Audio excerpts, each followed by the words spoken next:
श्री मोदी संबोधन કરી રહ્યા છે, આવો જોઈએ। उस पराक्रम पर आपको गर्व है, गर्व है, गर्व है। साथियों, आपको लगता है कि हमारे वीर जवानों ने सही किया। पूरे देश को लगता है कि हमने सही किया। अरे सारी दुनिया ने कह दिया था कि हां, हिंदुस्तान के लिए यही मार्ग था। लेकिन हमारे देश का दुर्भाग्य है कि हां, कुछ ऐसे लोग हैं जिनको ऐसा नहीं लगता है। भाइयों और बहनों, जिस पार्टी ने सबसे लंबे समय तक देश पर शासन किया, जिस पार्टी के नेताओं ने हमारी पराक्रमी सेना के हाथ बांध करके रखे, उसके नेता अब हमारे वीर जवानों के सामर्थ्य पर सवाल उठा रहे हैं। और इसमें भी मध्य प्रदेश के एक नेता जरा और आगे नजर आते हैं। साथियों, आज सुबह ही इन महाशय ने पुलवामा में हुए आतंकी हमले को करार दिया है, यानी एक्सीडेंट है, ऐसा कहा है। यानी एक हादसा जो बस हो गया। देशवासी समझ लें,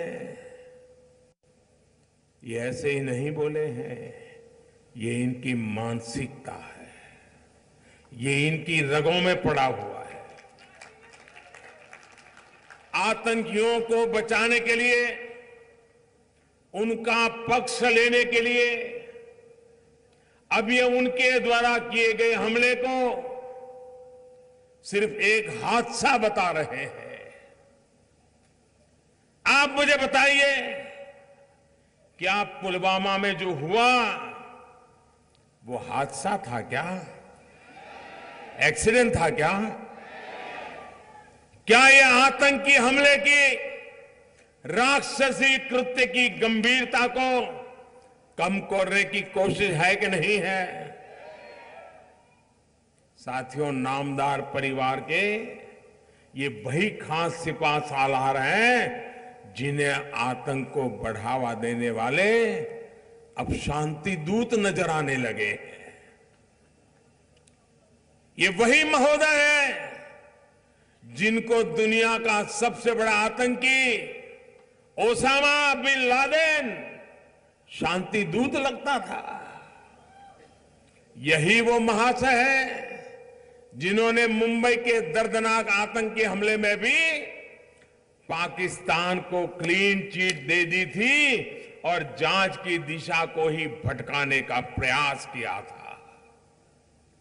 साथियों, मत भूलिए, दिल्ली के बाटला हाउस में जब आतंकियों का एनकाउंटर हुआ था तो ऐसे ही एक और राज दरबारी ने दुनिया को बताया था कि आतंकी की मौत पर तब रिमोट कंट्रोल से सरकार चलाने वालों के आंसू थम नहीं रहे थे। ये कौन थे जिनके आंसू रुकते नहीं थे भाई? आतंकियों पर जिसके आंसू रुकते नहीं थे, कौन थे? क्या ऐसी कांग्रेस से हम उम्मीद कर सकते हैं कि वो आतंक के खिलाफ कार्रवाई करेंगे? क्या ऐसी कांग्रेस से हम उम्मीद कर सकते हैं कि वो आतंक के सरपरस्तों को खत्म करेगी? संभव है उनसे? ये कांग्रेस कर सकती है? उनमें दम है, माजा है, इरादा है? कौन कर सकता है? कौन कर सकता है? आतंकवादियों का मुकाबला कौन कर सकता है? आतंकवादियों का खात्मा कौन सा कर सकता है? मोदी नहीं, 125 करोड़ देशवासी कर सकते हैं दोस्तों। ये ताकत हिंदुस्तान में है। आतंकवाद के खिलाफ नरमी से, इसी कांग्रेसी रवैये की वजह से पहले आतंकियों को मुंहतोड़ जवाब नहीं मिल पाया और आज ये एयर स्ट्राइक और सर्जिकल स्ट्राइक पर सवाल कर रहे हैं। लेकिन जब इनकी सरकार थी तब क्या होता था? आज जिस तरह हम आतंकियों के ठिकानों पर स्ट्राइक करते हैं, आतंकियों के स्लीपर सेल्स पर स्ट्राइक करते हैं, लेकिन ये हर आतंकी हमले के बाद चुप बैठ जाते थे या फिर हमारे वीर जवानों की कार्रवाई पर आंसू बहाते थे। साथियों, इनका वही चेहरा फिर से एक बार सामने आया है। एयर स्ट्राइक पाकिस्तान में हुई, लेकिन सदमा भारत में बैठे कुछ लोगों को लगा है।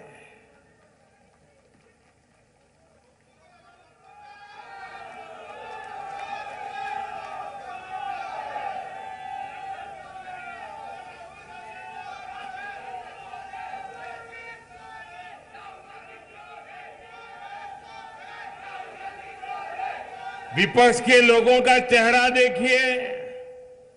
पिछले एक हफ्ते से ऐसे मुंह लटकाए हुए हैं मानो दुखों का पहाड़ टूट पड़ा हो। भारत भर में महामिलावट करने वाले लोग अब अंतर्राष्ट्रीय महामिलावट करने में लगे हैं।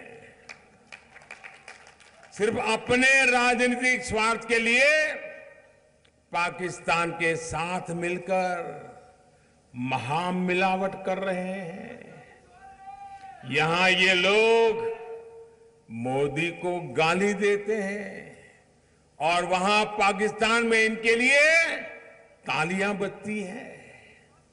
वहां के अखबारों में हेडलाइंस इनके बयानों से भरी पड़ी है। वहां के टीवी चैनलों पर इनके ही चेहरे दिखाई पड़ते हैं। एक प्रकार से देखें तो आजकल ये महामिलावटी लोग पाकिस्तान के पोस्टर बॉय बन गए हैं। साथियों, आपने देखा होगा कि जब एयर स्ट्राइक के बाद पाकिस्तान की बोलती बंद हो गई, पूरे विश्व में अलग थलग पड़ गया, तो उसकी इज्जत बचाने के लिए यहीं ये महामिलावटी लोग सामने आ गए। कोई सबूत मांगने लगा तो कोई आतंकियों की लाशों की संख्या पूछने लगा, और तो और ये लोग पाकिस्तान को ही शांति का दूत बताने लगे।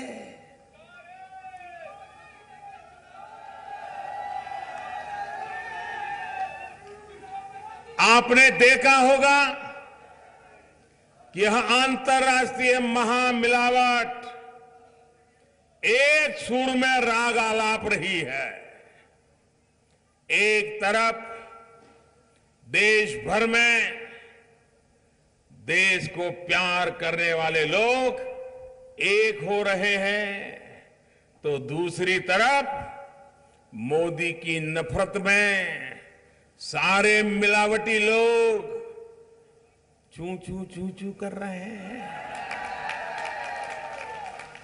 भारत के बाहर भी सहारा ढूंढ रहे हैं। आज जब आतंकवाद के खिलाफ निर्णायक लड़ाई आतंकवाद के खिलाफ निर्णायक लड़ाई में देश एक मन हो रहा है, तब ये लोग देश को भ्रमित कर इस लड़ाई को कमजोर करना चाहते हैं। आज जब हमारी सेना का पराक्रम पूरा विश्व मान रहा है, तो ये लोग सेना से ही सबूत मांगकर सेना का मनोबल तोड़ने का प्रयास कर रहे हैं। आज जब पूरा विश्व भारत के साथ खड़ा है, तब ये अलग अलग प्रश्न खड़े कर भारत की स्थिति को कमजोर करने का हीन प्रयास कर रहे हैं।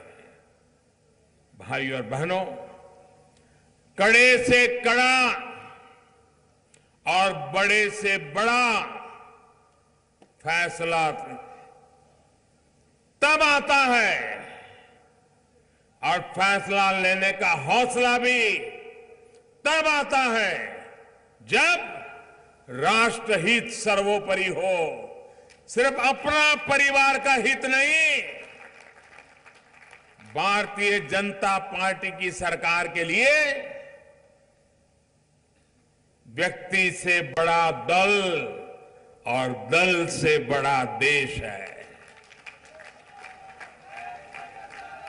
हमारे लिए भाजपा से बड़ा भारत है। इसलिए हर फैसला सिर्फ और सिर्फ देश हित में रखकर लिया जा रहा है। देश की सुरक्षा हो या फिर गरीब का कल्याण, हर क्षेत्र में हमारी सरकार पूरी ईमानदारी से काम कर रही है। गरीबों को 5 लाख रुपए तक का मुफ्त इलाज सुनिश्चित करने वाली दुनिया की सबसे बड़ी स्कीम आयुष्मान भारत योजना हमारी सरकार ने लागू की है। देश के इतिहास में पहली बार हर गरीब को मुफ्त में गैस सिलेंडर देने की योजना आज देश के कोने कोने में पहुंच चुकी है, गरीब के दरवाजे तक पहुंच चुकी है। धुएं में जिंदगी गुजारने वाली मां को धुएं से मुक्ति मिल चुकी है। देश के इतिहास में गरीब परिवारों को अपना शौचालय देने के लिए स्वच्छ भारत हमने शुरू किया।